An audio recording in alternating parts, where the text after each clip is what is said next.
So, hello guys, Drug to Medico is back, and now in this we will have a series of videos where you will have the gastrointestinal embryology, anatomy, and also the physiology. We'll make it as a system.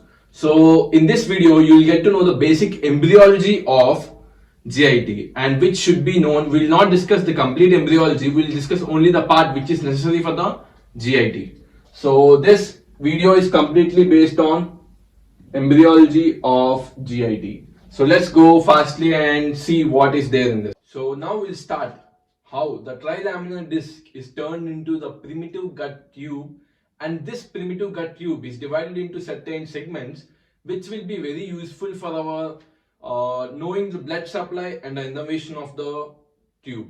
So let's go and start how it is. So this is the trilaminar disc.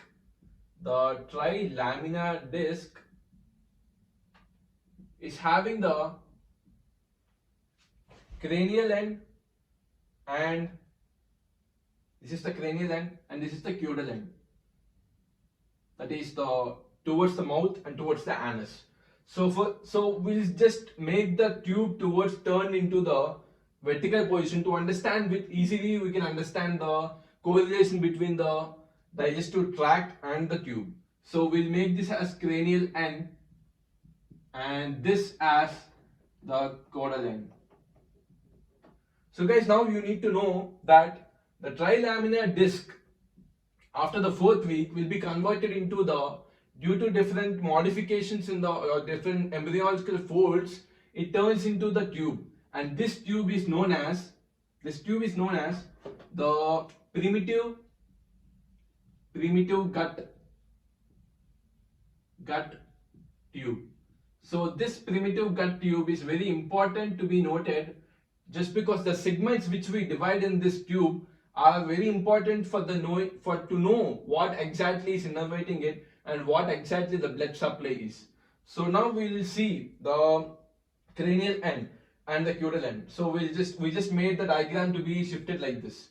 Okay, so now we already have the trilaminar disc, also already have the endoderm, and it has mesoderm, and it also has ectoderm. So now you need to know that the ectoderm is the one which is giving the formation to the GIT or the primitive gut tube. So the ectoderm is being, if you take a mid-axis of this embryo, the ectoderm is being pinched into the ectoderm is being pinched into the mid-axis, which is making the GIT or the GIT tube.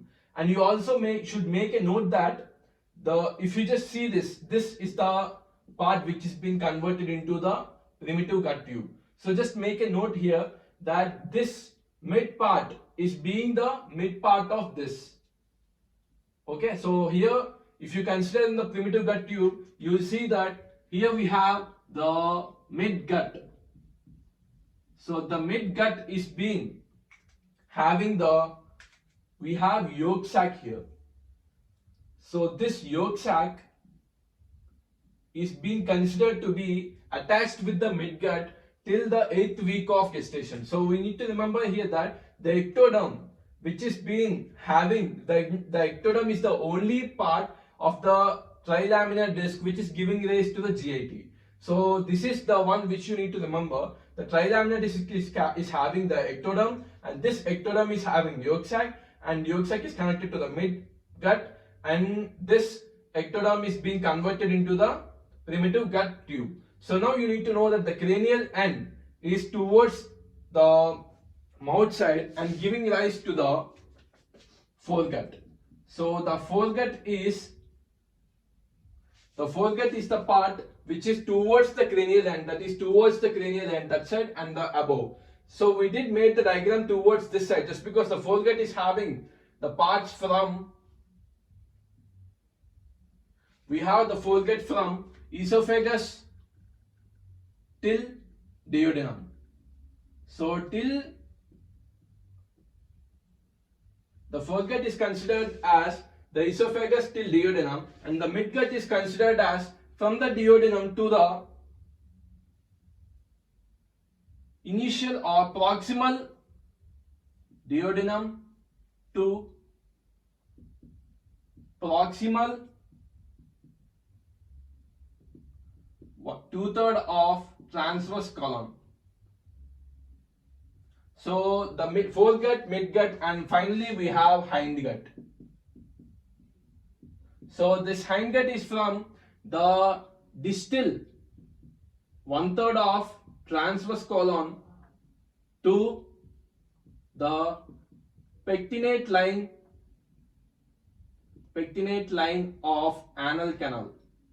So we'll discuss what is this pectinate line in further classes of anatomy of GIT. So for now, the primitive gut tube is the one which is derived from the ectoderm, which is from the trilaminar disc, which is the ectoderm is being pinched off towards the mid axis and making the yolk sac being connected with the midgut. So the midgut is connected to the yolk sac, and this connection or stalk which is making is known as vitelline membrane or vitelline stalk.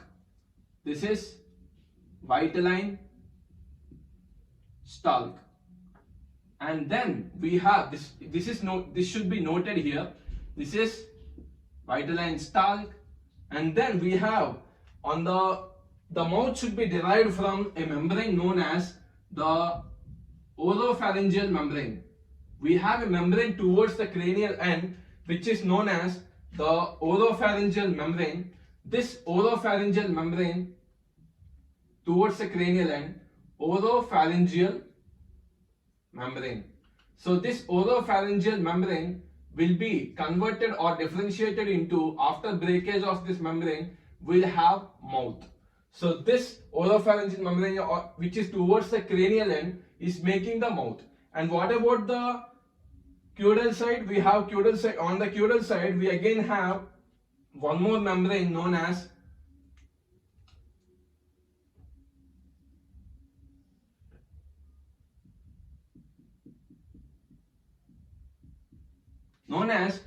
cloacal membrane. So this cloacal membrane will be again differentiated into urogenital opening.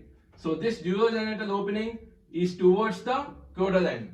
So now you need to make a good note that let's summarize the initial part of the embryology which we did discuss in the video. That is, the trilaminar disc is having the ectoderm, which is the only part which is giving rise to the complete tube, and this is connected to the yolk sac, and this yolk sac is being connected to the midgut. Just because we are making the gut towards turn like this vertically, just because to correlate with the esophagus, or the whole GIT. So this foregut is from esophagus till duodenum, and the midgut is from duodenum to proximal 2/3 of transverse colon, and then the hindgut is from distal 1/3 of transverse colon to the pectinate line of anal canal. So this is how you will make the embryology easy for the GIT. One which we have seen just now is the basic embryology which is related with the GIT. Now you need to know more in detail of how the trilaminar disc is converting into the primitive gut tube, and what are the folds, the embryological folds need to be analyzed to know what is the where is the point the perfect pathology of that particular disease can be seen. So now you need to know how the folds are different and how the planes are different. Firstly, you need to know that the fetus, which is the embryo which is developing inside the womb or the uterus, is not a two-dimensional or a 1D structure which will develop only in particular direction. So it's a three-dimensional structure. So we have different planes to analyze the embryological foldings. So in that you will see how we'll analyze only two planes which are very necessary for that. So firstly we have the median plane. So this median plane, we'll take the median plane and we'll analyze how it is. So the median plane is the one which is giving the embryological foldings of median plane, is giving the foldings or development of caudal and cranial openings. So the caudal and cranial openings are due to these foldings. So these foldings are rostral foldings or rostral foldings, and these need to be analyzed just because the rostral foldings are necessary for the opening of anterior pore of the gut. The anterior pore of gut should be opened just because this is necessary for the development of brain and development of brain. So if there is failure of opening of the anterior pore, then it is known as encephaly. So this is the condition where the brain will not develop in a proper way, and there are some conditions which is very normal, like there will be just mental retardation, but there are some cases where you can see there will be absence of brain. So this is the one which is the rostral foldings are important from the median plane, which are the foldings or the development of the cranial and caudal ends. Now let's go and see what is the other plane, that is the horizontal plane, and it is very, very important. The horizontal plane is the horizontal plane. So the horizontal plane is giving the lateral folds of the embryo. The lateral folds of development are seen in the horizontal plane. So why are these important, and what happens if there is no closure of these pores? So this is very important just because we'll see two conditions to analyze the complete set and how it is related. For now, you need to remember that the median plane is giving the cranial and caudal folds, and if there is no anterior pore opening, it leads to an encephaly. And if the horizontal plane gives to lateral folds of development, and if there is any problem in the lateral folds movement or the foldings are not done properly, we'll see what are the problems faced by this. So till now we did see how the lateral folds are being seen in the horizontal plane, and the median plane is having the development of cranial and caudal folds. So for now, let's see the clinical manifestation of the pathologies related with the lateral foldings. So let's go fastly to the clinical manifestations. The clinical manifestations of gastrointestinal and amphaloceles are very important theoretically and also clinically. That is, if the infant patient is having the extrusion of the abdominal contents to the abdominal wall, and that is with no covering is seen in, that is no peritoneum,